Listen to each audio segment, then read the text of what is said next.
I didn't ask for a promotion. I didn't demand a corner office. I asked for a 5% raise after 3 years of overtime, weekend work, and missed holidays. 5%. That's what it took for my boss to laugh in my face. The sound of it, his laughter, still echoed in my head as I sat frozen across from him. My hands were clenched in my lap beneath the conference table. I had rehearsed my pitch for days. I'd even printed charts showing the revenue increase from the client accounts I managed. I wore my best blazer and a calm smile, but nothing prepared me for the dismissiveness in his voice. "Melissa," Darren said, leaning back in his chair like he was settling in for entertainment. "If you want more money, get a job elsewhere." He chuckled as if he had made some clever joke. 5%, he muttered again, shaking his head. I smiled politely, though my heart was thudding. "Thank you for your time," I said quietly. I gathered my papers with steady fingers, though inside something broke. Not my confidence. That was long gone. Something deeper.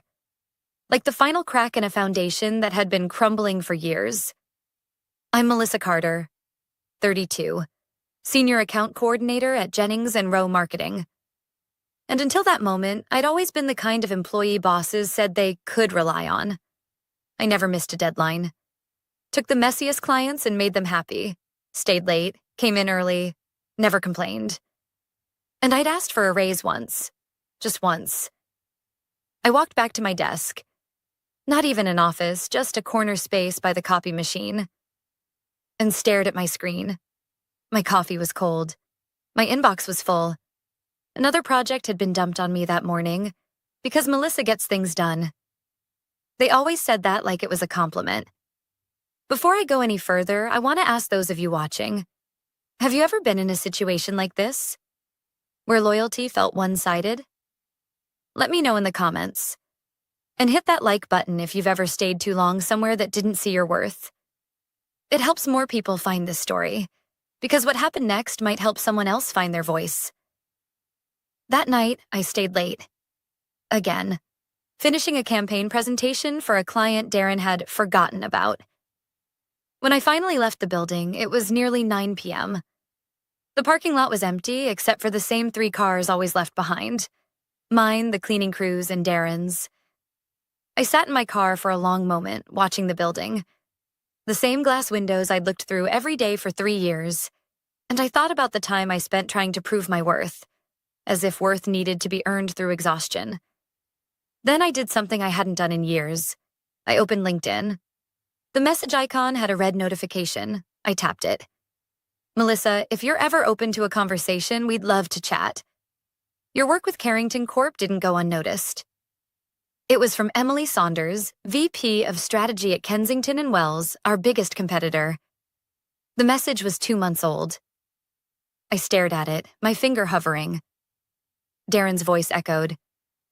"If you want more money, get a job elsewhere." I replied, "Hi, Emily. Thank you for reaching out. If you're still interested, I'd be happy to have that conversation." Her response came 5 minutes later. "Let's talk tomorrow. I'll call you at noon." I sat back in my car seat, adrenaline rising like I'd done something rebellious. But all I'd done was respond to an offer, an open door. The next morning, I arrived at work at 8:15. Darren walked in at 10:03. He gave me a wink and said, "Still here, Melissa?" "After all that drama?" I smiled back. "Of course, I've got a full day ahead." He didn't know I'd be taking the call that would change everything in 3 hours. I returned to my desk, opened the Carrington file, and started typing the final report I'd promised by Friday. Not because I owed it to him, but because it was mine. My work, my name on every line. At 11:59, I stood up and walked to the empty break room, closed the door, sat down at the small round table where people left forgotten bagels. At 12 o'clock sharp, my phone rang. "Melissa, this is Emily." And just like that, the next chapter of my life began. With one phone call, one open door, one boss's arrogance too blind to see value staring him in the face. I didn't know it yet, but the next 48 hours would reshape everything. "Melissa, this is Emily." Her voice was warm, confident, the kind of voice you instinctively trust. I straightened my posture without realizing it. "Hi, Emily. Thank you for calling. I've followed your work since the Carrington project," she said. "That campaign changed the game. The targeting logic, the conversion boost. It was surgical." I blinked. Darren had taken full credit for that project. At the client meeting, he hadn't even mentioned my name. I'd done the research, built the framework, ran the A/B tests until the numbers made sense. But the client only knew his.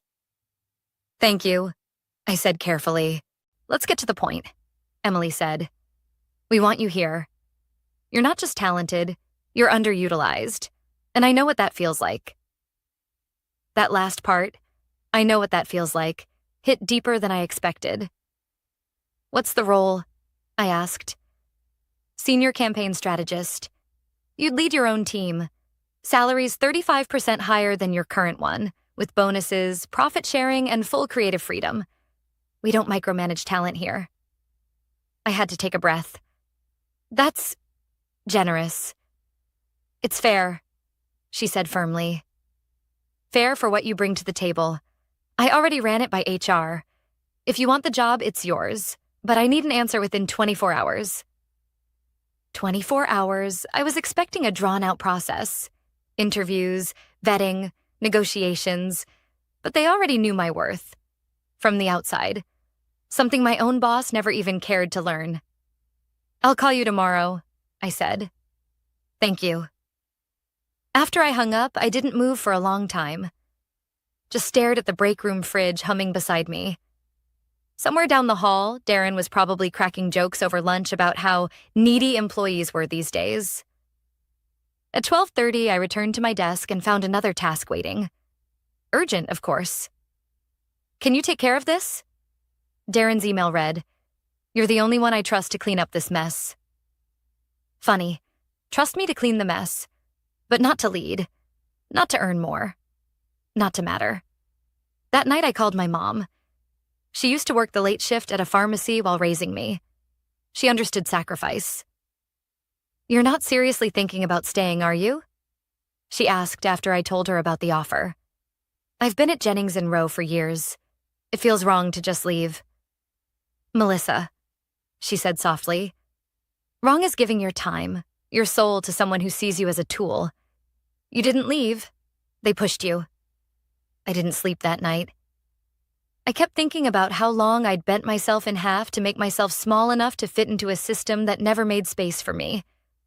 About how many nights I'd worked past midnight just to prove I was good enough. The next morning, I got up early, made fresh coffee, and sent one message. "Emily, I'm in. Let me know the next steps." Her reply came instantly. "Welcome to the team. We'll send over the formal offer and onboarding package by noon." I stared at those words. Welcome to the team. I hadn't heard that since my first day at Jennings & Rowe. And even then, it was said half-heartedly by an overworked receptionist. But now it meant something. At 9 a.m., I walked into the office like any other day, said good morning to reception, sat at my desk, smiled at the people who never noticed when I stayed late or skipped lunch. But inside, I was different. By 10:30, the offer letter was in my inbox. The numbers made my chest tighten. The benefits. The title. The opportunity. I printed the offer, folded it, slipped it into my bag. Then I did something petty. Maybe. Or maybe it was necessary. At 11 o'clock, I asked Darren if he had a moment. He grinned. "Back for round 2? More raise negotiations?" "Not exactly." I handed him the letter. He unfolded it slowly. His grin faded. His eyes scanned the header. "Kensington and Wells. Offer of employment." The color drained from his face. "You're kidding," he said. "I'm not. But they're our biggest competitor, yes." Silence. "You said if I wanted more money, I should find another job," I said, keeping my voice calm. So I did. His mouth opened, then closed. "This is a joke. You won't last there. It's a pressure cooker." "I've worked 60-hour weeks for you for 3 years straight," I said, my voice firmer now. I think I'll manage. He stood up, suddenly agitated. This is betrayal, after everything I've done for you. I looked him in the eye. Everything you've done to me, you mean? Then I smiled. The kind of smile that says I'm finally done explaining myself. Don't worry, Darren, I added. Tomorrow will be my last day, and I'll make sure the transition is unforgettable. I arrived an hour early on my final day, not to be dramatic, not to make a statement, but because I wanted to walk through the office once more. The quiet, untouched version before people arrived. Before the noise, the small talk, the pretense. I had spent over 1,000 days here. Some of them full of pride. Most of them heavy with exhaustion, but today felt weightless. By the time Darren arrived, at 9:57 a.m., latte in hand as usual, I had already cleaned out my desk, packed my mug, my desk calendar, my favorite pen set, the framed photo of my niece from her birthday, the one I missed because of a client emergency. Darren barely looked at me as he walked by. He didn't say good morning, but I saw the tightness in his shoulders. He was unraveling. At 10:30, I sent the company-wide handover email. Short, professional, no drama. Just links to my documentation, organized folders, client notes, and a polite sign-off. Today is my last day. It's been a journey. Wishing everyone the best moving forward. Melissa. By 10:45, the messages started rolling in. From Julie in finance. Wait, you're leaving? What happened? From Kevin in client success. They're going to be in chaos without you. From Emma in creative. Tell me where you're going so I can follow you there. I didn't reply. Not yet. At 11 o'clock, Darren called me into his office. Again. Melissa, he started, forced calm in his voice. I've been thinking. I said nothing. Just looked at him. Maybe we were hasty yesterday. I shouldn't have laughed. That was unprofessional. It took everything in me not to smile. Look, he continued, I've spoken with HR. We can offer a 7% raise. Retroactive to January, I raised an eyebrow. It's a good offer, he added. Fair. Shows how much we value you. You value me now that I've got one foot out the door. I folded my hands. I appreciate the gesture, Darren, but I've already accepted another offer. He frowned. That doesn't have to be final. You haven't even left yet. We can match whatever they're offering. I leaned forward just slightly. Can you match a team that respects me?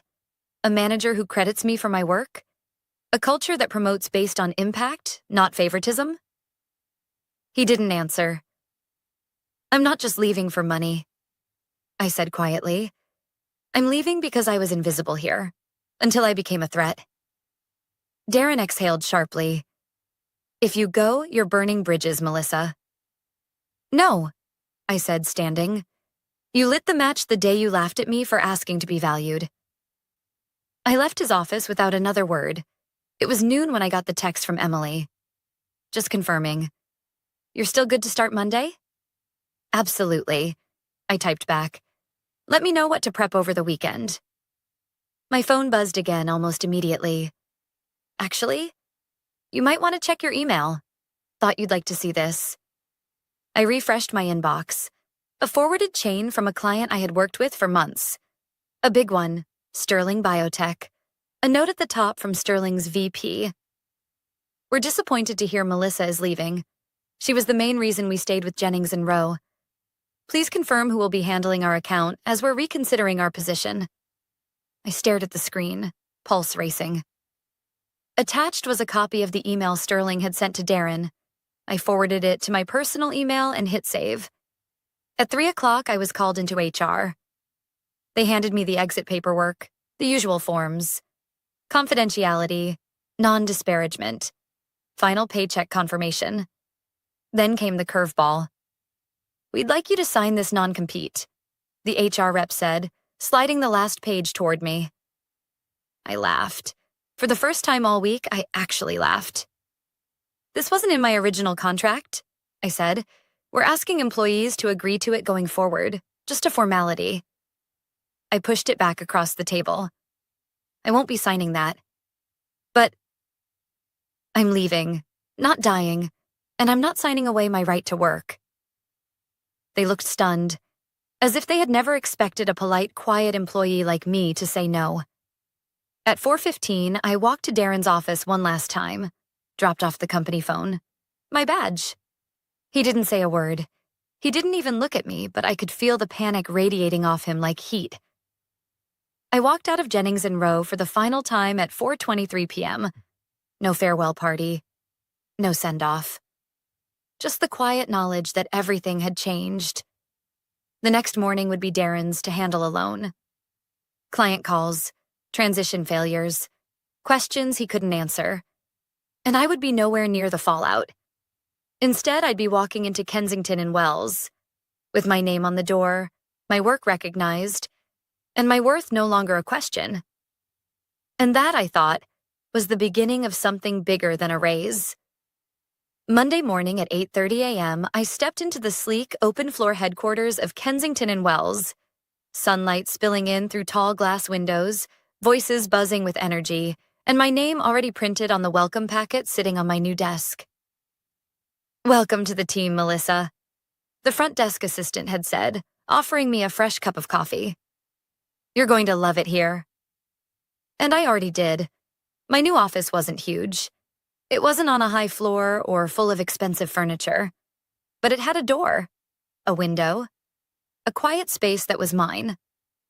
For the first time in 3 years, I felt like I wasn't just occupying space. I belonged in it. Before I'd even logged into my new email, I saw it. The news. Subject line, Sterling Biotech terminates Jennings & Rowe contract. I clicked. An internal memo had been leaked. Sterling's leadership cited the departure of key personnel as a major reason.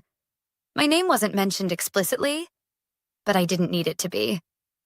Emily walked into my office just as I finished reading. She raised an eyebrow, holding her phone up.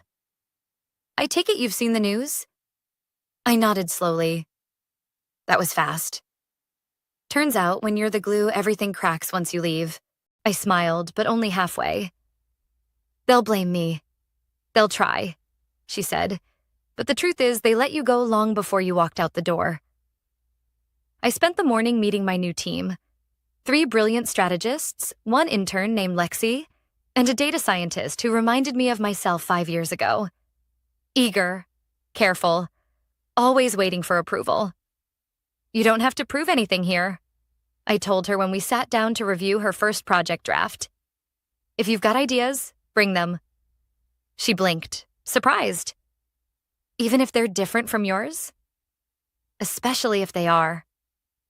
By 2 p.m., my inbox was flooded with news alerts, LinkedIn messages, and quiet whispers from former colleagues at Jennings & Rowe. From Emma, "Darren's freaking out. Sterling's gone. Now Bioplex is threatening to pull too." From Kevin, "He just called an emergency meeting. You should have seen his face." I stared at the screen for a long time. It wasn't revenge I felt. It was clarity. This was never about punishing Darren. It was about what happens when a company builds its reputation on people it refuses to see. I didn't have time to dwell, though, because at 3:15, I was called into a leadership meeting with Emily and the executive team. "Melissa," the COO said, "Sterling has asked that you personally oversee the transition. They want continuity, confidence, and you." I blinked. Of course, I'd be honored. And just like that, I became the face of a $4.2 million contract. By Tuesday, the dust hadn't even settled, and yet Jennings & Rowe was hemorrhaging clients. 3 accounts had paused campaigns. 2 had requested exit clauses. I watched it unfold, not with glee, but with a strange sense of inevitability. This is what happens when leadership forgets that loyalty is earned, not owed. That afternoon, I got a message from Julie in finance. HR just announced layoffs. They're starting with account support. "Everyone's blaming you, Melissa." I stared at that message longer than I wanted to admit. I typed. Deleted. Typed again. then finally responded, "I'm sorry they're going through that. But I didn't cause this. They did, when they chose to ignore what their people were worth." I sat back in my chair, overwhelmed by a mix of pride and guilt. Pride in my decision. Guilt for the people who were now facing the fallout. That night, I couldn't sleep. I thought about Lexi, about Emma and Kevin, about the people I used to eat lunch with at that sticky cafeteria table while Darren sat in steakhouse boardrooms taking credit for our work. And I thought about the cost of standing up. It wasn't just mine. The next morning, Emily knocked on my door. "I wanted to talk to you about something," she said, sitting down. "We're expecting more resumes from Jennings and Rowe, people looking for a place to land." I figured. "I'd like you to help us review them," she said, "especially for the Sterling team. You know who the strong ones are? Who deserves a second shot." I felt something shift inside me. Power, not for revenge, but for restoration. "I'd be honored," I said. As she stood to leave, she paused. "Oh, and Darren reached out." I blinked. "What?" "He sent a message through the contact form on our site, asked for a meeting, said he'd like to consult for us, share insights about the client landscape." I let out a short breath. "What did you say?" "I said we already have the insight we need." Emily smiled. "Her name is Melissa." 3 weeks after my first day at Kensington and Wells, I stood at the head of the Sterling project team's strategy table, pointing to projected ROI graphs that made even the most skeptical execs lean forward. Every metric had gone up since the transition. Client satisfaction, deliverables met early, new campaign reach. My team delivered.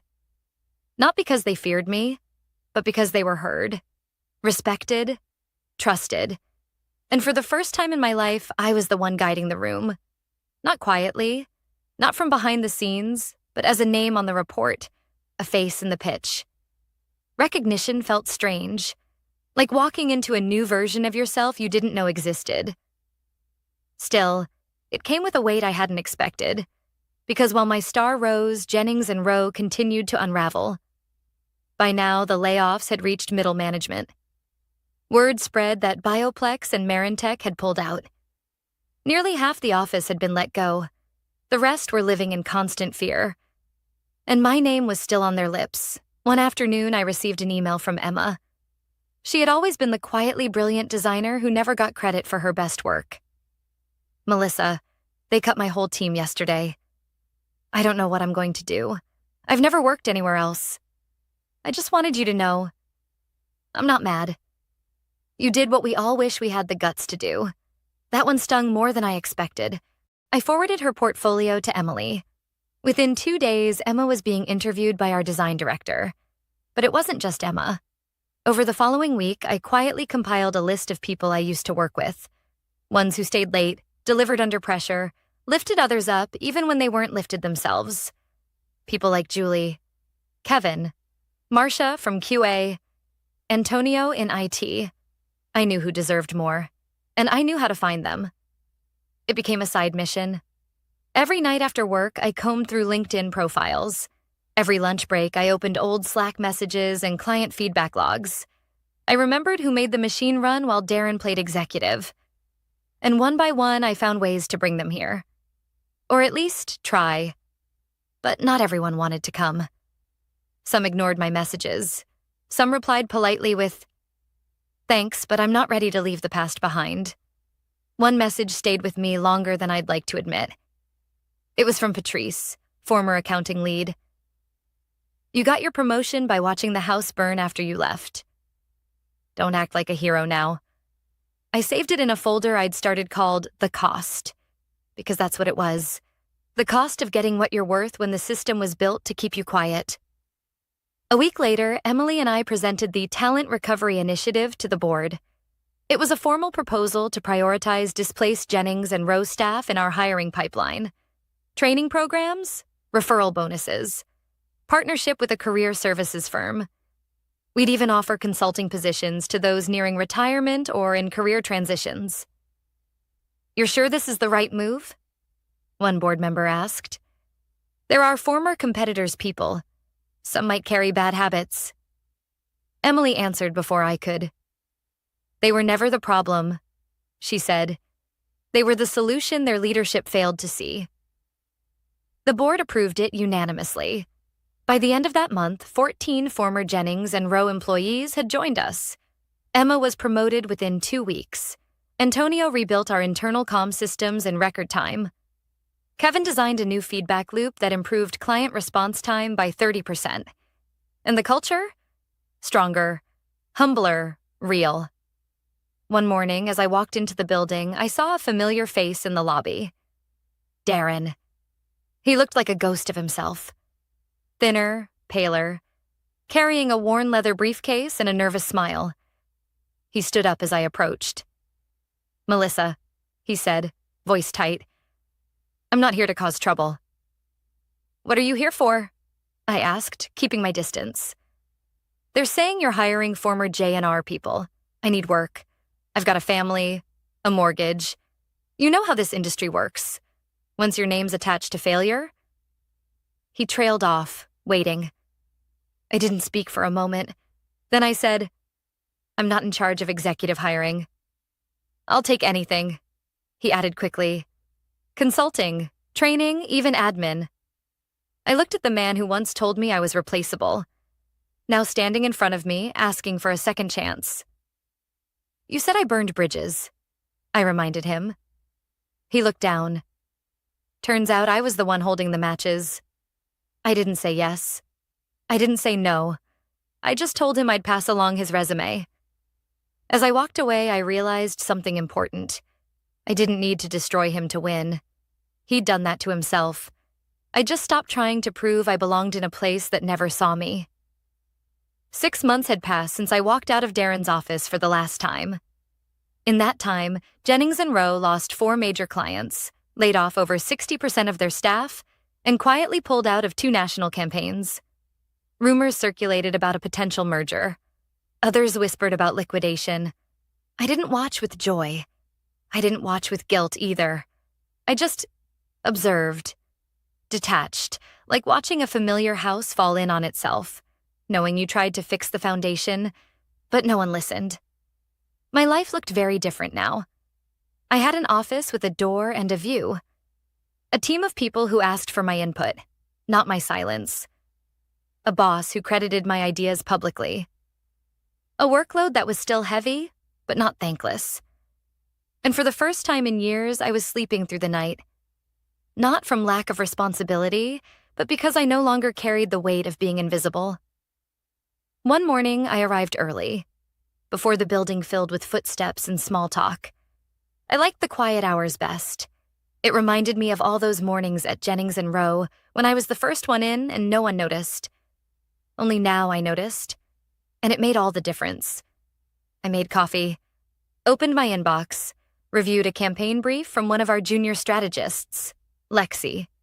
It was sharp, creative, and confident. Her voice was in the work. I made a note to tell her that. No edits, just a well done. Before I closed the file, I saw a line in her footer.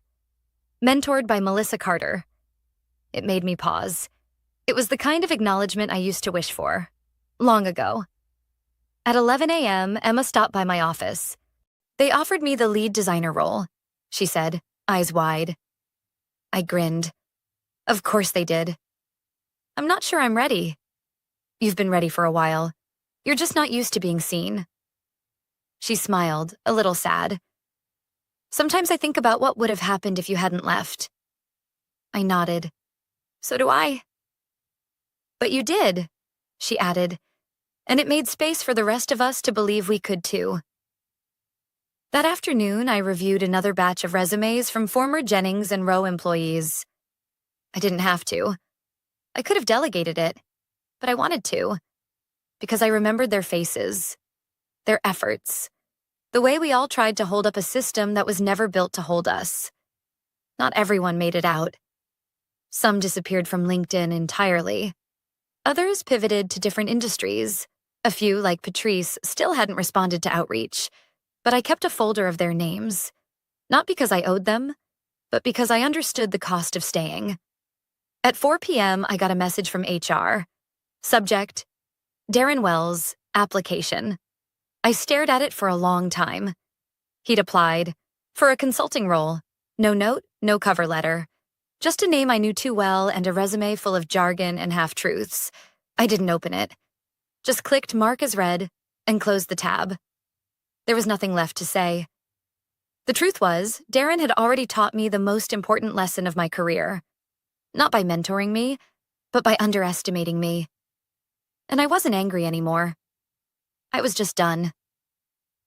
That night, as I packed up, I glanced at the framed copy of my original offer letter, the one from Jennings and Rowe. I'd kept it as a reminder of how little they thought I was worth. Next to it, I placed a small card Lexi had given me on my first day as her mentor. Thank you for making space for people like me. I hope I make you proud. She already had. As I turned off the lights in my office, I thought back to that moment, Darren's laughter echoing off the glass walls, his smirk, his dismissal, and how those two sentences, "If you want more money, get a job elsewhere," had pushed me out of one life and into another, a better one. One I built with quiet resolve, hard choices, and an understanding that value is never determined by a title, a manager, or a company. It's something you define for yourself. The real raise wasn't in my paycheck. It was in the respect I finally received, the peace I earned, the future I created. And no one could ever take that away again.